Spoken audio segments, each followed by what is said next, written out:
他只是不经意间扫了旁边一眼，便遇到了让他心动不已的女孩。只可惜女孩身边已经有了男伴，抑制不住的失落感涌上心头。突然，女孩的背包被男伴撞下海里，看到她因此变得惊慌失措。约翰二话不说，直接从3米高台跳入水中，还没等众人在惊愕中缓过神来，约翰已经成功潜入海底拿到了背包。怎料岸边的男伴为了取悦女孩，竟想窃取约翰的劳动成果，但约翰根本不给他这个机会，越过他朝着笑容灿烂的女孩走去。对于约翰的勇敢行为，女孩十分感激。Brave man, this is my life in here, so I owe you. Don't worry about it. 遇到喜欢的人真的会变得不知所措，还没说上几句话，约翰就紧张的想要逃离，不曾想慌乱中走错了方向，他只好尴尬的扭头走在女孩的身后，并慌张的向其解释并没有跟踪。为了感谢他帮自己捞回背包，女孩热情的邀请他参加今晚的派对。看着心上人眼神中满满的期待，约翰实在不忍心拒绝。一路上两人有说有笑，男伴内心的醋坛子彻底打翻，晚宴还没开始就不断的向约翰发出挑衅，还好女孩及时出现化解了尴尬。 Ready? That's what it's called? Ready? What? I'm just joking with a Make guy. fun of a guy who can kill you with his bare hands. Oh, ooh, big guy.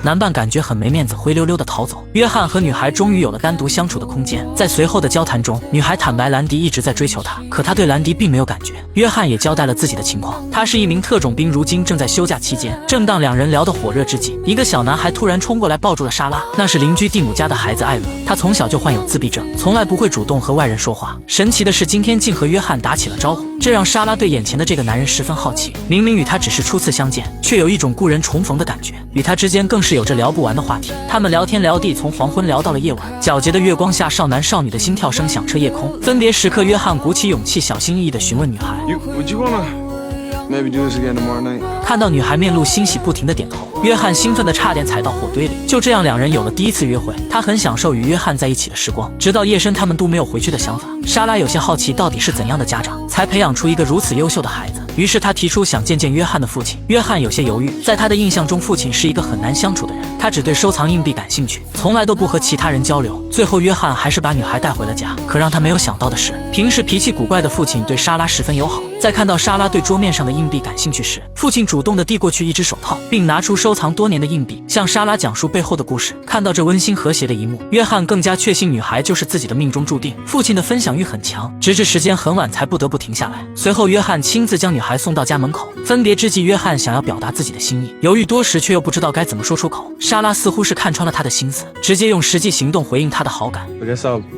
see you soon then. I'll see you soon then.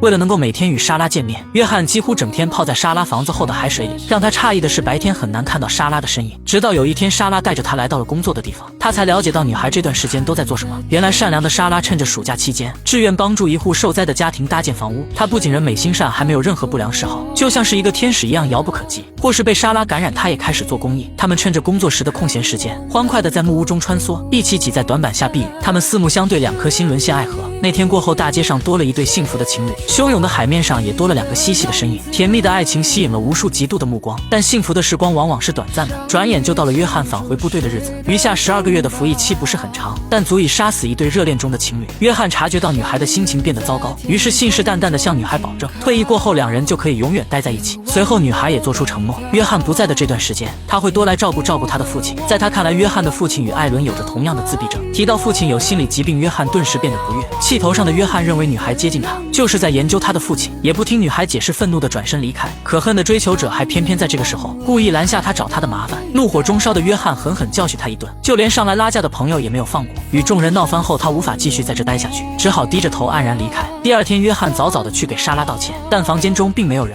莎拉很可能假期结束回到了学校。他按照邻居的指引留下一封道歉信。回到家时，父亲已经做好了午餐。向来沉默寡言的他不知道如何欢迎莎拉，只是默默地准备了3个人的午饭。当约翰说莎拉今天不会来的时候，父亲明显愣了一下，嘀咕着留到下周再吃好了。正当两人陷入沉默时，外面突然传来汽车的轰鸣声，还好莎拉没有离开。约翰抑制不住喜悦，朝着莎拉跑去。他们紧紧地搂着对方，不停地说着抱歉。莎拉同样给约翰带来一封书信，并叮嘱自己离开后再打开。在约翰的面前，他表现得十分坚强，可离开时还是抑制不住哭了起来。到头来，他才发现自己连为约翰送别的勇气都没有。临出发时，只有父亲前来送别，虽然他依旧是沉默不语，但约翰已经开始理解这种无声的父爱。路上，约翰打开了莎拉留给自己的书信，他希望约翰可以信守当时的承诺，并互相分享分开这段时间发生的一切。 I don't care, but I want to know everything. And that way we'll be with each other all the time, even if we're not with each other at all. That way before we know it, I'll see you soon then. 他们依然透过书信保持紧密联系，相互分享彼此的经历和感受。这些信件充满了深情与温暖，宛如美妙的音符将两颗心紧紧相连。他们曾约定过满月时刻凝望苍穹，明亮的月光会将他们的爱意克服重重障碍传递至彼此心灵深处。他们怀揣着共同的美好期许，在异地恋的磨练后迎来美满的婚姻。熬过了365个日夜后，这段漫长的异地恋终于要迎来幸福的结局。莎拉穿越栏杆飞奔着朝着约翰跑去，迫不及待地扑向那个宽厚温暖的怀抱。恰逢这天是莎拉的家族聚会，亲朋好友们对她未来的丈夫十分满意。就在莎拉沉浸在重逢与认可的喜悦中时，约翰无意中说出了自己要延长服役的决定。因为那场轰动全球的恐怖袭击发生，身为军人的他义无反顾地选择重回战场，主动参与国家组织的反恐行动。但这次行动面临着前所未有的危险，他刻意请假回来与心爱的女孩告别。这样的消息对莎拉来讲无疑是晴天霹雳。她从没有想过熬过了1年的孤独，迎来的却是延长2年的痛苦。一时间，莎拉有些无法接受，伤心的头也不回地离开。其实约翰的心中也有着无限的纠结，他不想和心爱的人分别，可作为一名军人又无法在这个时候抽出身来。他俯身跪在莎拉的面前，请求她的谅解与成全。此刻莎拉早已泪流满面，她开始理解约翰的苦衷。现在这样的局面怎样选择都是错误，莎拉能做的只有尽力支持，并默默地祈祷约翰能够平安归来。两人度过了一个美妙的夜晚。隔天，莎拉陪着约翰来到了车站，父亲似乎也察觉到这次离别不同寻常。在他们来之前，不知在车站等了多久，他一如既往的沉默寡言，但眼神中浓浓的爱意早已明了。分别前，两人再一次紧紧相拥，虽然对未来有些迷茫，但他们坚信爱情能够打破一切障碍。然而事情并没有像期待中那样发展。随着时间的推移，来自莎拉的信件越来越少，到最后甚至连续几个月都没有莎拉的消息。担心莎拉会出现什么意外，他冒着违规的风险给莎拉打去电话。然而铃声响了一遍又一遍，电话那头却始终无人接听。终于在1年后，他收到了莎拉的消息，可这封信却是他亲笔写下的分手信。离别的时间太久，他们间早已失去了共同语言。莎拉曾无数次想要和他说些什么，但盯着白纸看了很久也没有一点思绪。他受够了这种没有休止的煎熬，于是强忍着不舍提出分手。约翰颤抖着双手握着这封书信，呆呆地坐在原地，久久不能释怀。最后他拿出了与莎拉所有交往的信件，毫不犹豫地扔进营地中央的火堆里，伴随着信封在火焰中化成灰烬，两人间的感情也就此终结。那天过后，他仿佛变成了行尸走肉，只有不停地执行任务才能够麻痹心中的痛苦。然而执行的任务越多，面临的危险也随之而来。这天战友不幸中弹倒地，约翰不顾一切地上前营救，这也导致他直接暴露在歹徒的视野中。一阵枪响后，约翰倒在了血泊之中，剧烈的疼痛让他一时间昏迷过去，还好子弹没有击中要害。再次醒来时是在部队医院，经过几个月的康复治疗后，他已经活动自如，恢复如初。然而他的心中仍然充满了痛苦和失落，他无法忘却那段刻骨铭心的感情。于是他拆掉绷带，迫不及待地找到长官，申请再一次延长服役。曾经战斗过的战友有的离开，有的被分配到了其他的队伍中。长官希望他能够借此机会光荣退伍，可一旦闲下来，他就会被阴影笼罩。在约翰的强烈坚持下，长官答应了他的申请。然而人生无常，世事难料，在他执行任务的第5个年头，当地的武装部传来了父亲病危的消息。他这才意识到，为了逃避内心的伤痛，自己已经很久没有回家探望父亲。看着病床上虚弱的父亲，约翰的心中充满了自责。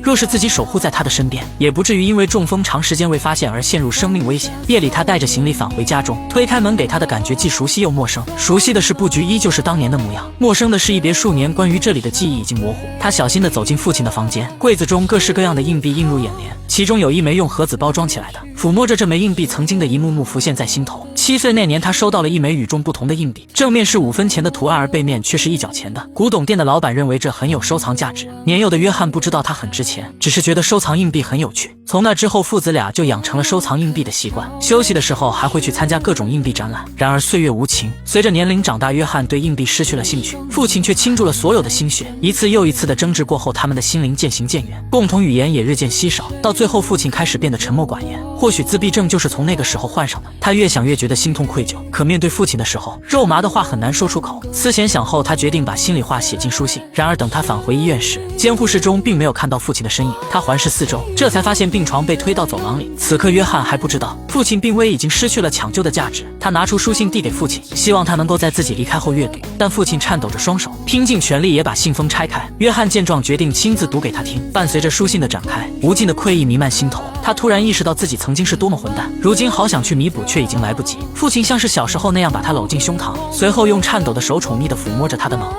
虽然这时的父亲已经无法说出话来，但约翰能够感受到父亲是多么的爱他。几天后，父亲终究还是被病魔打败了。葬礼结束很久，约翰都没从悲伤中缓过神来。神父好心的劝导几次，约翰才黯然离开。可父亲不在了，他突然失去了目的地，他漫无目的的开着车，却不知开往哪里。最终内心驱使他来到莎拉的老家。虽然多年未见，两人的眼神中仍是满满的深情，但谁都不知道该如何去和对方开口。沉默片刻过后，莎拉率先送上问候。约翰把父亲去世的消息告诉了他，对此莎拉震惊不已，一时间不知道该如何去安慰约翰，随即邀请他到屋子里坐坐。两人寒暄时，电话突然响了。趁着莎拉接电话的功夫，约翰无意地打量四周，他想知道心爱的女人过得好不好，却不曾想看到了柜子上穿着婚纱的相片。他这才意识到莎拉已经结婚了，而且男方竟是两人共同的好友蒂姆。原来蒂姆一直以来都暗恋着莎拉，在约翰服役的这段时间，他带给莎拉不少的关照，也曾无数次帮助莎拉度过困境。后来蒂姆查出了癌症，需要人在身边照顾时，善良的莎拉才不得已接受了蒂姆的申请。然而为了给他治病，莎拉已经变卖了几乎所有的家产，可到头来病情没有一点进展。为了消愁，曾经单纯的女孩爱上了喝酒。看到莎拉如此巨大的变化，约翰有些心痛。他有些不解，当时莎拉为什么不接电话？难道他就连一个挽回的机会都没有吗？在他看来，莎拉应该给他一个解释。 Because I why? couldn't. I want an answer. Because just hearing your voice, I would have changed my mind. Tim was sick. He was sick and he needed me.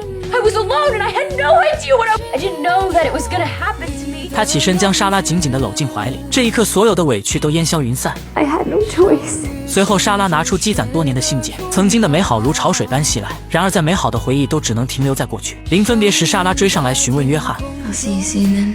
他目光炽热，期待得到一个满意的答复。约翰又何尝不想像多年前那样与他约定？然而物是当年，人非昨日，他不想去破坏莎拉现有的感情。最终，他勉强挤出一丝微笑，留下一句再见，转身离开。回到家后，他把父亲收藏的硬币都卖了出去，随后将这笔巨款匿名捐给了蒂姆。他还爱着莎拉，不想让他整日为蒂姆的医疗费犯愁。数月之后，约翰收到了莎拉的来信，他已经猜到了那笔巨款的来历。虽然最终并没有挽救蒂姆的生命，却为他争取了2个月的时间与亲友们体面告别。多年后退伍归来的约翰走在街上，刚好车子停在了莎拉所在的餐厅旁，他们默契地转头看向对方，嘴角抑制不住的微微上扬，随即毫无顾忌地投身到对方的怀抱。这一刻再也没有什么能够阻碍他们的爱情。